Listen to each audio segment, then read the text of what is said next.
Hello, good morning. Welcome to my vlog at Let's Prila Bukay. We're here at Matalom Leyte Port. Kami po ay naghahanda para sa aming trip papuntang Canigao Island. Ayan, magpapabook po kami ng aming trip ngayon. 80 pesos per head yung entrance fee and 20 pesos na environmental fee. So, 100 pesos each yung entrance and then yung bangka po ay 3,000 pesos. So, since meron po kami mga kasabay today, maraming pupunta ng Canigao Island. Nag-per head po kami, 120 pesos per head po ang bayad sa bangka. Ayan, at nasa bangka na nga po kami. Ayan yung Canigao Island, guys. Galing pa kaming Matlang sa Leyte. Nagbiyahe po kami ng 2.5 hours para makarating ng port ng Matalom. And then, babiyahe ulit kami through bangka papuntang Canigao Island ng mga 20 minutes. Ayan, at excited na po yung mga kids. Nagkakagulo na sila sa likod.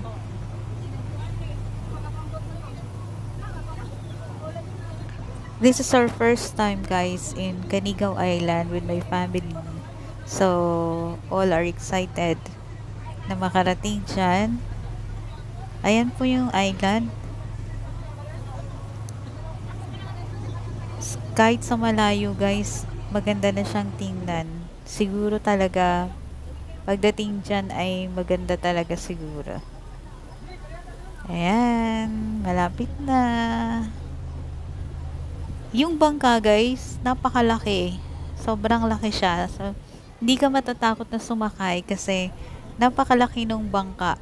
Kahit pa siguro maalon, safe ka pa din. At ayan na nga yung bangkero namin, si Kuya.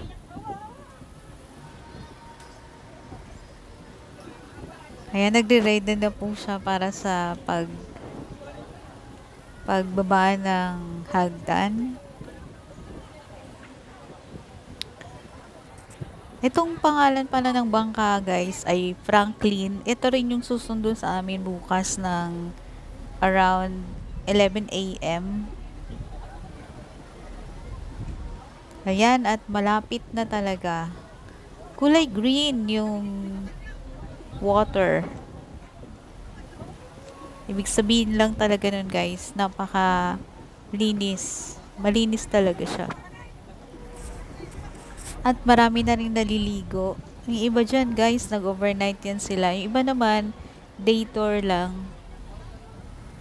Yun palang nakuha naming cottage. Wala na yung 1,500 kasi maraming nag-overnight. So, yung nakuha naming cottage ay worth 1,100.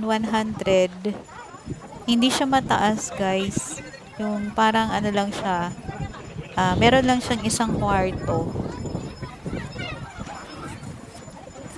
Nakanipahat lang siya. Ayan na, at bababa na kami sa aming boat. Ang dami naming mga daladalahin, guys, kasi meron kaming baon. Nagluto na kami ng baon namin sa bahay pa lang para pagdating dyan, magre-relax na lang kami. Pag-iikot-ikot, magpipicture-picture, kukuha ng mga videos. Ayan. Ayan, sa bungad pa lang, guys, napakaganda na ng view. At ito nga pala yung aming mga tent. Dito kami sa area na to nakapwesto. Ayan, ito yung aming cottage na worth 1,100. May upuan lang siya sa labas, tapos meron siyang isang kwarto para tulugan. Yung iba, guys, dyan sa tent na lang hihiga. Yung iba naman nakaduyan lang. At nakabili nga kami kanina ng sea urchin. May nakita kami yung sea urchin kanina. Binili namin. 200 pesos siya. Ayan, siguro mga 15 pieces yan. 200 pesos. Ayan, ganyan siya. Pag kinakain siya, guys, pinupukpok muna siya para mabasag yung shell. Tapos, lilinisan yung loob niya. Ayan, ganyan siya maglinis. Tapos, ayan, tatanggalin yung kanyang siguro, ano yan guys, yung parang pinaka-empty steam niya. Ayan, tapos isasaw sa water para matanggal yung mga hindi dapat kainin. Ayan na siya. Yung kulay brown na yan guys, na nakadikit, yan yung kinakain. Ang tawag dyan, sea urchin. Yan yung breakfast na kami. Hi guys! Welcome to Canigao. Nandito kami sa Canigao Island ngayon. Sobrang ganda. Sulit na sulit yung trip nyo dito guys. So, ito ay nasasakupan pa ng Southern Leyte. Southern Leyte. Napakaganda. Sobra.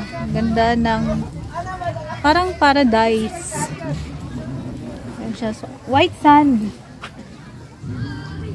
White sand.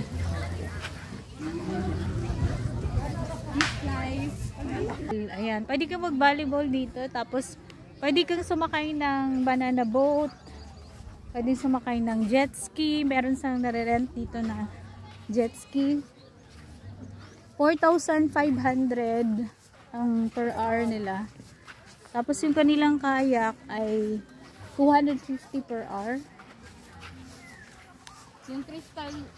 Yung crystal nila 500. Crystal kayak is 500 pesos. Ayan, ito yung malalaki yung mga bangka dito guys kasi hindi talaga delikado. Ayan, pauwi na yan sila. Maraming mga nagdadala dito ng rent kasi yung iba dito hindi na sila nagre-rent ng mga cottages. Ayan yung mga cottage nila na tigo 1,500. Meron yan sa taas at saka sa baba. Ayan.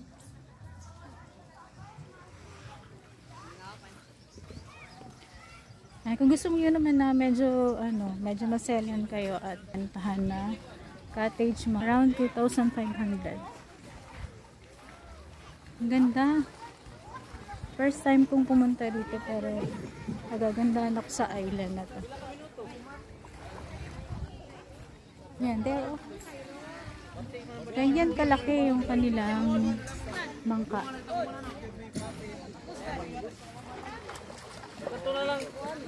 Dami na nagsaswimming.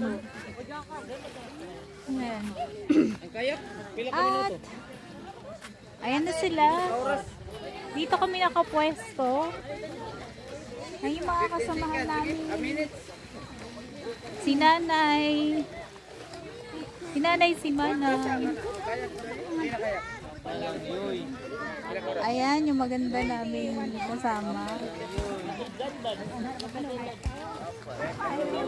Tatay. Iba nagsuswimming na. Ayan si Yaya, si Tintin, si Janjan. Si Rain. Yan. Ang gwapa kaayo na siya ay.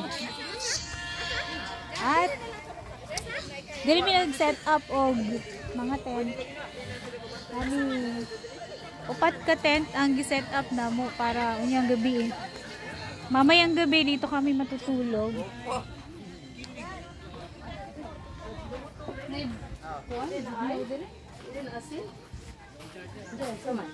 Oh, 5 day ni.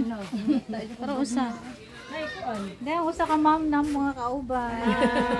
Nag-live ka? Di pa usa ka ma'am o mga kauban. Kapit ang klase ka, NLC na lang. Uy! Hindi ka may NLC? Hindi ko eh. Kuwan na siya na. Voluntary man. Kami kayo, Pugusari. Pugusari mo dahil. Pugusari. Bunlotera. Bunlotere. Oh, di man doon, Meg. Sa gusto ra. Grade 2 makatino. Grade 1. Grade 1. Kaya mo ta. Dito, may po. Dagan man maestra dito. Ang mabunlot sila. Sa amuha kay mabunloter. Kamu naman po. Ulit na alay? Behind the scene.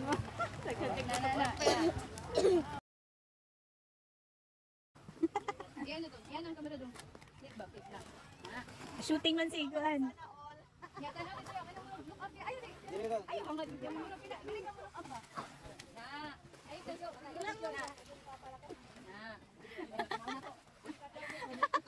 Behind the scene. Tambay muna kami dito sa Dalampasigan with my father. Ayan guys, at kasama ang kanyang mga apo, tinatabunan yung paa niya ng buhangin. Actually, yung tatay ko, hindi na siya masyadong nakakalakad. Kasi siguro dahil sa katandaan na din. Yung madalas niyang dinadaing sa amin yung paa niya. Kaya every time magbabakasyon kami, dinadala namin siya sa Dalampasigan, yung mga buhanginan, at yan yung pinaka-therapy niya guys. Yung tinatabunan yung paa niya ng mga buhangin. Para mawala yung kirot sa mga paa niya. Lalo na kapag naglalakad siya. May dumating na bangka. Isang bangka na naman guys. So, may dala-dala na namang mga visitors. Malamang mag-overnight itong mga to. Color green. Ang ganda ng water. Napakalinis. Ayan. Touchdown sila Kanigaw. Tan!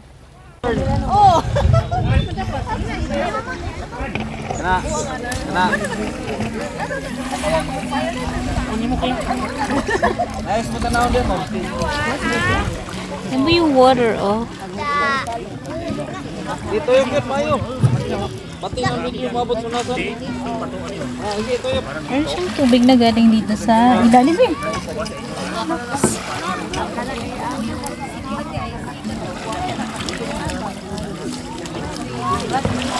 Tapos hanggang doon siya sa sea.